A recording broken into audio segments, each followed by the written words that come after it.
In Berashit Parak Yud, after Avram's victory over the 5 kings, we read, Malki-Tzedek melech Salem hotzi lechem v'yayin v'hu kohen le'Alion.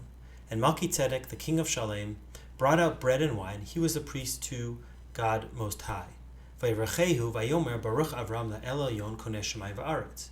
And he blessed him and he said, Blessed be Avram to the God Most High, the creator of heaven and earth. Uvaruch Alion asher magen tzarich biyadcha vayiten lo מעשר mikol. And blessed be God Most High, who delivered you from your foes in your hand, and he gave him a tenth of everything. It's a little unclear in context who gave whom a tenth of everything. However, this gift may be helpful as a hint to answer what is the initial question, who is Malki-Tzedek? Many commentators, like Rashi, explain that he was actually a priest of Hashem, and quite possibly Shem, the son of Noach, based in ancient Jerusalem. However, he was later punished because of this very conversation with Avram, and the priesthood was taken away and given to Avram's children. This reading is supported by the Midrash and the Talmud.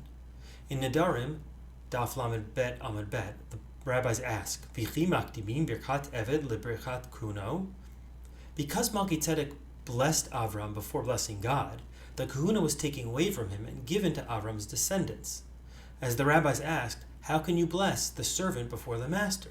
Recall that Malki-Tzedek first says, Vayirachehu, vayomer baruch Avram. First he blesses Avram, and then the next pasuk, Uvaruch Alion.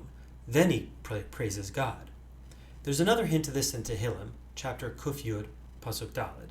Nishpa Hashem v'lo yinachem, ata kohen le'olam, al dibarti Malki-Tzedek. Hashem has sworn that he will not relent. You are a priest forever because of the words of Malki-Tzedek in this reading. Others, like Rashbam or Josephus, suggest that Malki-Tzedek wasn't a person at all, but actually an honorific or title, the royal designation for the king of Jerusalem, much like Paro was in Egypt and Avimelech is for the Plishtim. In this view, the name Malki-Tzedek simply means righteous king, and the figure in Berashit represents a political archetype rather than a spiritual one. If we go back to the text, there may be further hint that Malki-Tzedek was not praising God, and he was simply a pagan ruler of Jerusalem at the time, or Salem. Right after his pronouncement to Avram and an interjection from the king of Sodom, Avram seems to correct what Malki-Tzedek says. Pasuk Kaf Bet.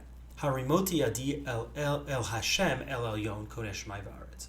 I raise my hand in oath to Hashem, God Most High, creator of heaven and earth. Avram adds the name of Hashem, distinguishing the true God from the generic El Elyon.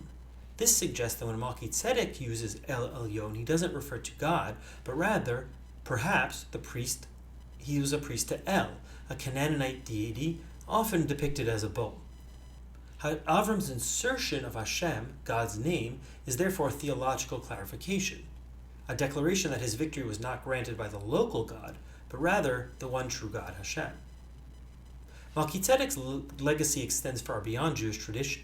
In Christian theology, he is often seen as a prototype of Jesus, a priest not from the line of Aaron, but who was later appointed by God, who also happens to be a royal figure. This interpretation emphasizes eternal priesthood and divine appointment, making Malki-Tzedek a bridge between the Hebrew Bible and the Christian doctrine. Perhaps it's this later Christian rereading of the text in Berashit that prompts the midrashic counter-interpretation that Malki-Tzedek was in fact a priest for God who was punished and had the priesthood taken away and given to Avram and his descendants.